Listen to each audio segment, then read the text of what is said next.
Assalamualaikum warahmatullahi wabarakatuh. Apa kabar anak-anakku semua pada pagi hari ini? Masih diberi kesehatan serta keselamatan. Alhamdulillah wa syukurillah, la haula wala quwata illa billah. Asyhadu an la ilaha illallah wa asyhadu anna Muhammadar Rasulullah.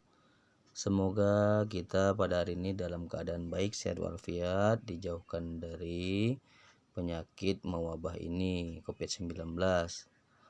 Jangan lupa memakai masker, menjaga kesehatan, meminum minuman yang sehat.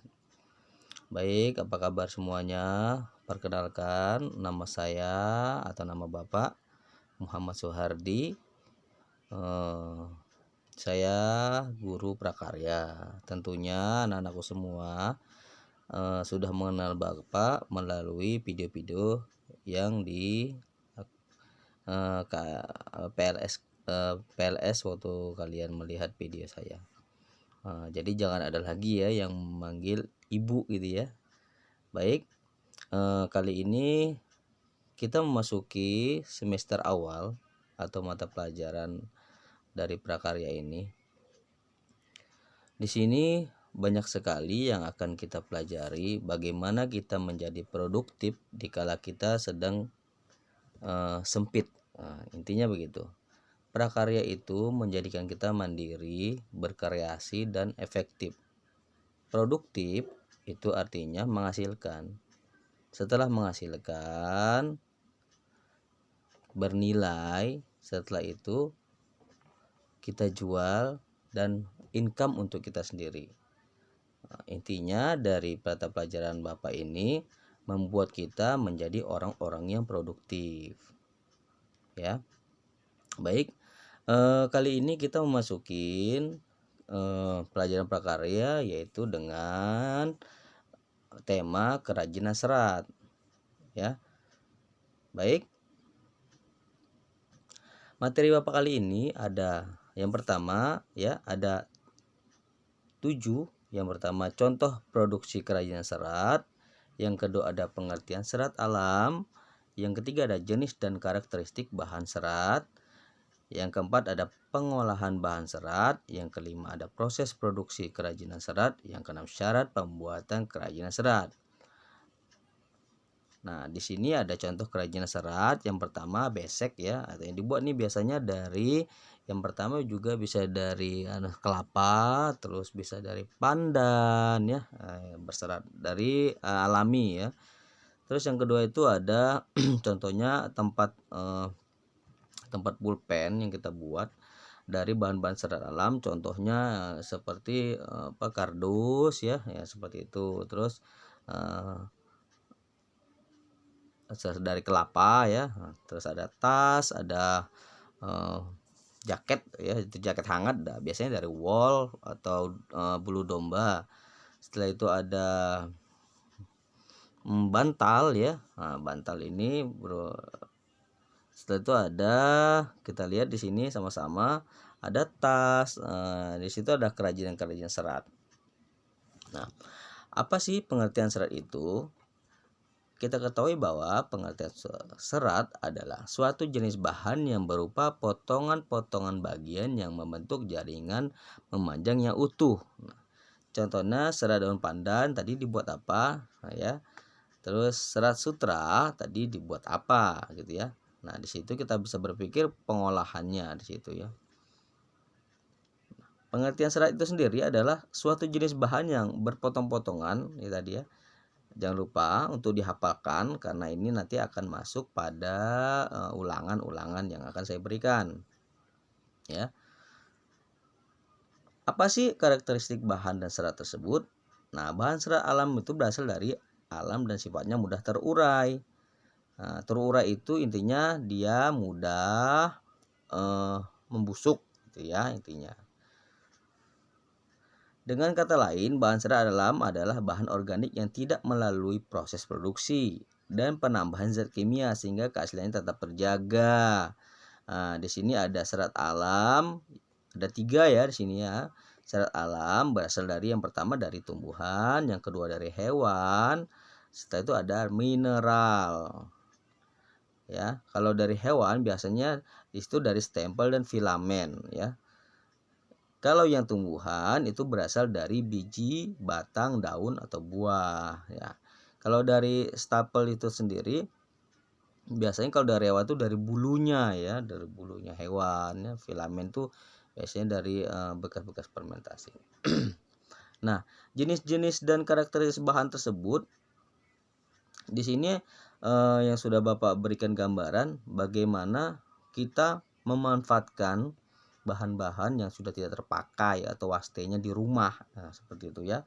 Contohnya serat kelapa yang selama ini kita lihat di rumah tidak terpakai, ya, atau terbuang, itu wastenya bisa kita gunakan. Wasti itu artinya sampai sudah terpakai, ya. Nah, ini ada beberapa contoh serat dari tumbuhan. Yang pertama dari biji kapas. Biji kapas ini biasanya kapuk, ya. Ini bisa dijadikan bantal, ya.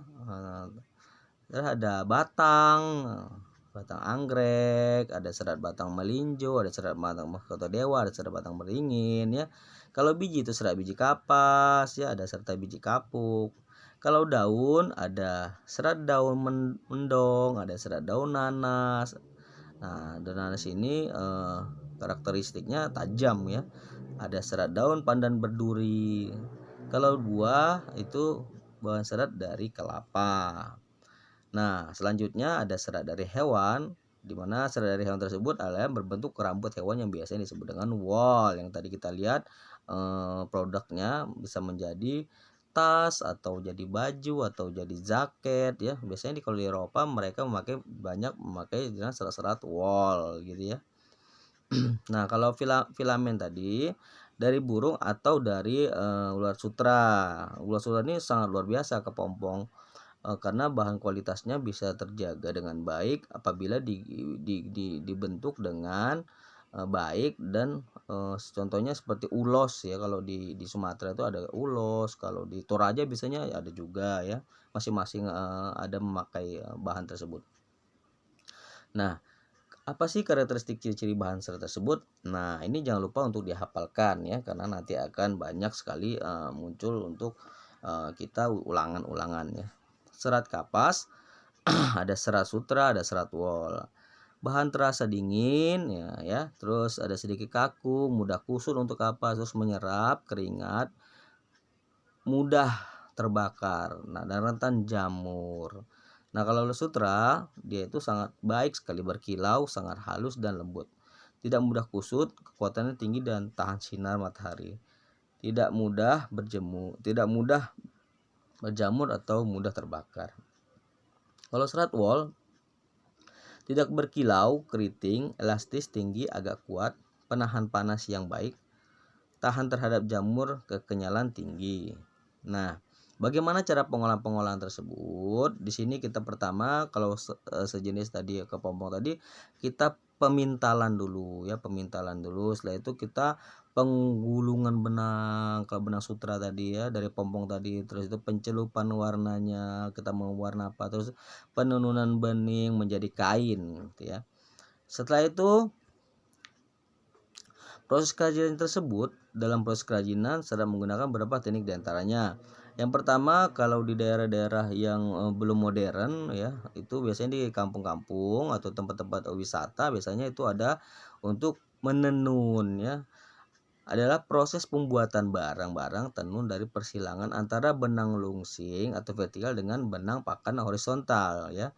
Persilangan antara dua benang tersebut, lungsing dan pakan biasanya disebut anyaman. Biasanya dia ada mesinnya yang dari kayu, ya. Kalau kita lihat di media-media, ya. Yang kedua ada proses menjahit, adalah pekerjaan yang menyambung kain dan bahan-bahan lain yang bisa dilewati jarum dan benang. Biasanya dilakukan dengan menggunakan manual, tangan, atau mesin jahit. Yang ketiga, mengikat adalah teknik menyatukan dua benang lebih untuk membentuk ikatan yang dingin.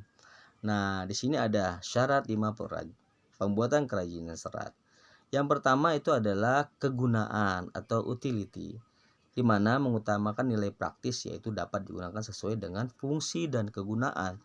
Yang kedua, kenyamanan, ya. Pada saat kita memakai bahan tersebut seperti bahan wol tadi, dia comfortable, menyenangkan dan memberikan rasa kenyamanan pemakainya ya. Yang ketiga ada keluasan atau flexibility. Memiliki keserasian antara wujud dan bentuk benda dengan nilai gunanya ya. Yang keempat ada keamanan ya. Dia kalau bahannya kasar tentunya pembeli atau konsumen juga tidak mau memakainya ya. Yang kelima ada keindahan atau estetik. Ini paling diutamakan sebagai dasar konsumen, untuk menarik konsumen. Bagaimana produk kita yang kita buat tadi menjadi income untuk kita atau menjadi menarik di mata konsumen ya. Dia memiliki estetik yang tinggi. Baik, mungkin untuk pertama pertama kita akhiri dulu. Semoga pada kesempatan kali ini kita masih diberi kesempatan untuk bertemu, karena kemarin sempat sudah ada wacana untuk langsung ketemu ya. Mungkin itu aja dari Bapak. Semoga kita selalu dalam lindungan Allah Subhanahu wa taala, Tuhan Yang Maha Esa. Wabillahi taufiq wal hidayah. Wassalamualaikum warahmatullahi wabarakatuh.